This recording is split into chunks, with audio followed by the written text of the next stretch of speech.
बिस्मिल्लाहिर्रहमानिर्रहीम अस्सलाम वालेकुम। आई होप आप सभी ठीक होंगे।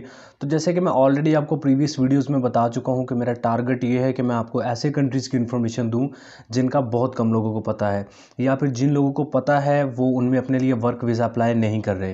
मतलब ये कि अब आम बंदे के लिए कनाडा, यूएसए, अमेरिका, इसके अलावा न्यूजीलैंड, ऑस्ट्रेलिया, जर्मनी, बड़े कंट्रीज़ में जाना बहुत मुश्किल हो चुका है।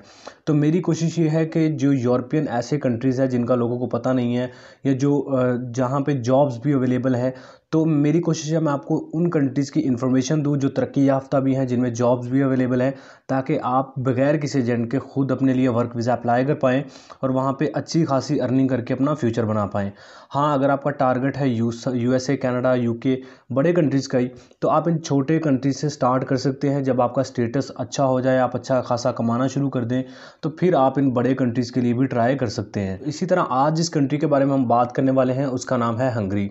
हंगरी एक सेंट्रल यूरोपियन कंट्री है। इसके बारे में तमाम डिटेल्स आपको देने वाला हूँ कि वर्क वीज़ा आप अपने लिए कैसे अप्लाई कर सकते हैं, कौन सी जॉब्स इन डिमांड है हंगरी में, ताकि आप इजीली अपना ऑक्यूपेशन फाइंड करके वहाँ पे अपने लिए खुद वर्क वीज़ा अप्लाई कर पाएँ बगैर किसी एजेंट के और free of cost. Kindly request ये है कि आप वीडियो को पूरा देखें ताकि ए टू जेड सारी चीज़ें आप बआसानी समझ सकें और वर्क वीज़ा अप्लाई करने में आपको कोई मुश्किल ना आए। अच्छा, जैसे कि मैं आपको बता चुका हूँ, हंगरी एक सेंट्रल यूरोपियन कंट्री है।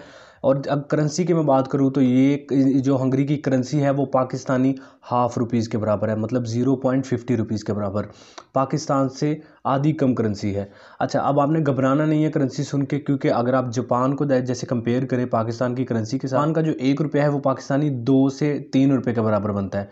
लेकिन सैलरी की बात करें तो वहाँ पे आपको मंथली 2 से 2.5 लाख, 1.5 लाख यहाँ तक सैलरी मिल जाती है मंथली। अब मैं ऐसा बिल्कुल नहीं कह रहा हंगरी में भी आपको लाख, 1.5 लाख सैलरी मिल जाएगी, लेकिन 60-70 हज़ार इस तरह आपको एक अच्छा सैलरी पैकेज यहाँ पे देखने को मिल जाता है। अब वर्क वीज़ा अप्लाई करने के लिए सबसे पहले आपको जॉब्स इन डिमांड का पता होना चाहिए, ताकि आप अपनी जॉब फाइंड करके उसमें अप्लाई कर पाएँ। जॉब्स इन डिमांड बताने से पहले आपको एक इंपॉर्टेंट इन्फॉर्मेशन बताता चलूँ कि जिन दोस्तों को इंग्लिश आती है, आपको कह लें 20 से 25% आप समझ सकते हैं, बोल सकते हैं थोड़ी बहुत, तो आप अप्लाई करें, इसमें आपको रिस्पॉन्स आने के चांसेस काफ़ी हैं। लेकिन जिन दोस्तों को बिल्कुल ही इंग्लिश नहीं आती, वो भी अप्लाई कर सकते हैं, क्योंकि फ्री ऑफ कॉस्ट आप अप्लाई कर सकते हैं, तो कोई इशू नहीं है, लेकिन रिस्पॉन्स आने के चांसेस थोड़े कम हैं जिनको बिल्कुल ही इंग्लिश नहीं आती। तो थोड़ी बहुत इंग्लिश आपको आनी चाहिए इसमें। तो जो जॉब्स इन डिमांड है उसकी तमाम जो लिस्ट है ऑक्यूपेशंस की, वो आपको स्क्रीन पे फ्लैश करती हुई दिखाई दे रही है। इन तमाम सेक्टर्स में जॉब्स जो हंगरी में अवेलेबल हैं, आप इनमें अप्लाई कर सकते हैं। तो इन सेक्टर्स में कोई भी आपका ऑक्यूपेशन है, उसमें आप महारत रखते हैं, तो आप उसमें बासानी अप्लाई कर सकते हैं। अब आपने पॉज करके वीडियो को सारी जो जॉब लिस्ट है वो देख लेनी है। अब आपने इन जॉब्स में जो भी आपकी कैटेगरी है, प्लम्बर, इलेक्ट्रिशियन, या जो भी आपकी कैटेगरी इसमें आई, वो आपने सेलेक्ट कर लेनी है कि मैंने इस कैटेगरी में अप्लाई करना है। उस कैटेगरी से रिलेटेड आपने एक अपनी सीवी बनवा लेनी है इंग्लिश में, और एक कवर लेटर। अब आपने क्या करना है, आपने जैसे दूसरे कंट्रीज़ में आप अप्लाई करते हैं, बहुत सी वीडियोस में मैं बता चुका हूँ, आपने डिस्क्रिप्शन में जाना है। जैसे कि हर कंट्री के जॉब पोर्टल्स होते हैं, इसी तरह हंगरी के भी जॉब पोर्टल्स हैं। आपने डिस्क्रिप्शन में जाना है, इनके जॉब पोर्टल्स हंगरी के आपको मिल जाएंगे। आपने क्या करना है, उन जॉब पोर्टल्स पे जाके अपनी फील्ड से रिलेटेड जॉब सर्च करनी है। एक बात मैंने पहले भी बता चुका हूँ, फिर बता रहा हूँ दोबारा, कि आप एक सेक्टर में ही अप्लाई किया करें। आपका अगर सेक्टर प्लम्बर है तो आपने जितनी भी प्लम्बर में जॉब्स हैं वही अप्लाई करनी है। ये नहीं करना कि प्लम्बर में भी अप्लाई कर दें, इलेक्ट्रिशियन में भी अप्लाई कर दें। ऐसे आपकी जो सीवी है रिजेक्ट लिस्ट में जाएगी और वर्क वीज़ा मिलने के चांसेस बहुत कम रहेंगे। तो आपने क्या करना है, एक ही सेक्टर को पकड़ के चलना है, और उस सेक्टर में जितनी भी जॉब्स आ रही हैं, चाहे 400 हैं, 500 हैं, आपने उन सब में वही सीवी के साथ अप्लाई कर देना है। अच्छा, अब अप्लाई कैसे करना है, जो जॉब आपने सेलेक्ट की है उस जॉब की सारी डिटेल्स पढ़ लें, कितनी सैलरी है, कितना आप टैक्स दे रहे हैं, आपको कुछ बच भी रहा है या नहीं सैलरी में। तो ये सारी चीज़ें पढ़ के आपने उस जॉब को जब ओपन करना है, तो उस जॉब के एंड पे आपको एम्प्लॉयर की ईमेल नज़र आ जाती है। आपने उस ईमेल पे अपनी सीवी और कवर लेटर सेंड कर देना है। पहला तरीका है ये अप्लाई करने का। अब अगर तो एम्प्लॉयर की ईमेल वहाँ पे नहीं है, तो उसमें फिर एंड पे, उस जॉब के एंड पे ही कंपनी ने अपनी ऑफिशियल वेबसाइट दी होगी, उस वेबसाइट को ओपन करें। उसमें कंपनी आपसे इंपॉर्टेंट आपकी थोड़ी सी पर्सनल इन्फॉर्मेशन लेगी, जैसे आपका नाम, आपका पासवर्ड, मतलब छोटा सा आपने अकाउंट क्रिएट करना है। उसके बाद आपने अपनी पर्सनल इन्फॉर्मेशन देने के बाद CV और कवर लेटर अटैच करके अप्लाई कर देना है। तो ये दोनों तरीके रहते हैं अप्लाई करने के, साथ सिंपल सा प्रोसेस है अप्लाई करने तक।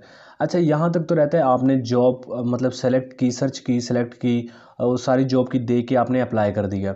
अब अगर तो एम्प्लॉयर को आपको आपकी जो CV है अट्रैक्ट करती है, एम्प्लॉयर देखता है कि हाँ इस बंदे के पास एक्सपीरियंस है, जो मुझे चाहिए वो वर्क एक्सपीरियंस इसके पास है, इसको वो हुनर आता है, तो एम्प्लॉयर आपका इंटरव्यू करेगा, वीडियो कॉल के ज़रिए कर ले या ऑडियो कॉल के ज़रिए।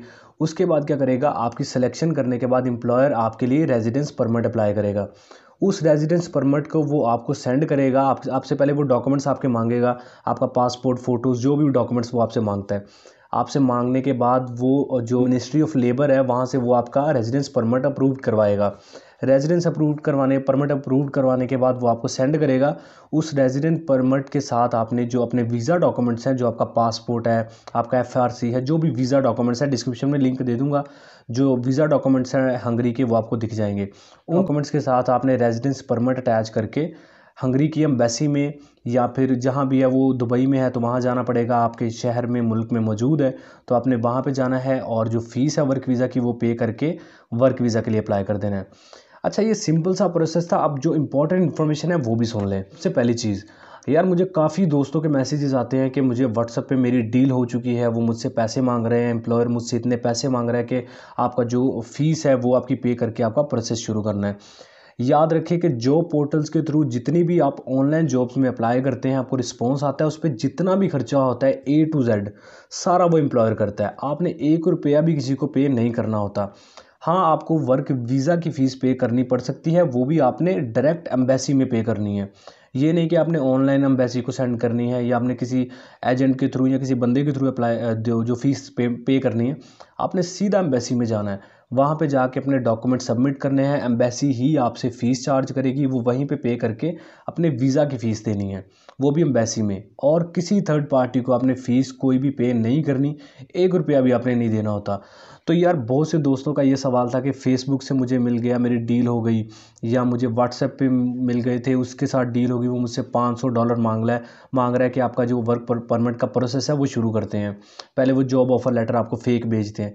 तो इन सब से बच के रहें। जो भी आपसे पैसे मांगे एडवांस में, समझ लें वो फ्रॉड है, क्योंकि ये सारा प्रोसेस फ्री ऑफ कॉस्ट होता है। अच्छा, इसके अलावा एक और चीज़ है यार, देखें, वीडियो बनाने का मकसद दोबारा बता रहा हूँ कि ये होता है कि आपको सिर्फ एक पॉइंट दे देना। अब मैं ऐसा बिल्कुल नहीं कह रहा आप मेरी वीडियो को देखें, अप्लाई करें, आपको 3-4 दिन बाद वर्क वीज़ा मिल जाएगा या 1 महीने बाद। आप वीडियो को देखें, और आप वीडियो को देखने के बाद मैंने आपको एक पॉइंट दिया कि यार हंगरी में आप जॉब पोर्टल्स के थ्रू अप्लाई कर सकते हैं। अब आपका काम है इस चीज़ पे फुल रिसर्च करना, अपनी रिसर्च करना कि आप जॉब पोर्टल्स वो मतलब जो मैंने आपको दिए वो भी ऑथराइज्ड हैं। आप इनके अलावा भी जितने जॉब पोर्टल्स गूगल पे हैं जो ऑथराइज्ड हैं, उन पे जाके आप जॉब अप्लाई करें, आप खुद रिसर्च करें सारी, और फिर अप्लाई करें। आपकी जितनी एफ़र्ट अच्छी होगी उतना ही आपको रिस्पॉन्स आने के चांस अच्छे होंगे, जितनी एफ़र्ट कम होगी रिस्पॉन्स उतना ही आपको आने के चांसेस कम रहेंगे। तो मतलब यार, लकीर के फ़कीर ना बना करें, वीडियो को देख के पॉइंट्स कलेक्ट करके अपनी रिसर्च के मुताबिक सारा काम किया करें। यार, मेरा तो अब यही टारगेट है कि हर बंदा तो कनाडा, UK, USA को अफोर्ड नहीं कर सकता, वहाँ पे नहीं जा सकता, तो क्यों ना हम ऐसे कंट्रीज़ को टारगेट करें जहाँ पे बहुत कम लोग अप्लाई कर रहे हैं, जहाँ पे जॉब्स तो हैं लेकिन बहुत कम लोग अप्लाई कर रहे हैं। तो ऐसे कंट्रीज़ को टारगेट करके, ठीक है यार, 60-70 हज़ार आपको सैलरी मिलती है, इतने से ही आप अपना फ्यूचर तो बनाएं कम से कम। बाद में जब आपका स्टेटस अच्छा हो जाए, 4 पैसे आ जाएँ, आप किसी बड़े कंट्री के लिए भी ट्राई कर सकते हैं। एटलीस्ट स्टार्ट तो करना चाहिए ना। और दूसरी बड़ी बात ये कि आपको कोई एडवांस पेमेंट नहीं देनी पड़ रही, या मतलब एजेंट के थ्रू आप अप्लाई करें, उसको पहले तो 8-10 लाख रुपया दे, फिर रिस्क पे देंगे, पता नहीं करवाएगा कि नहीं।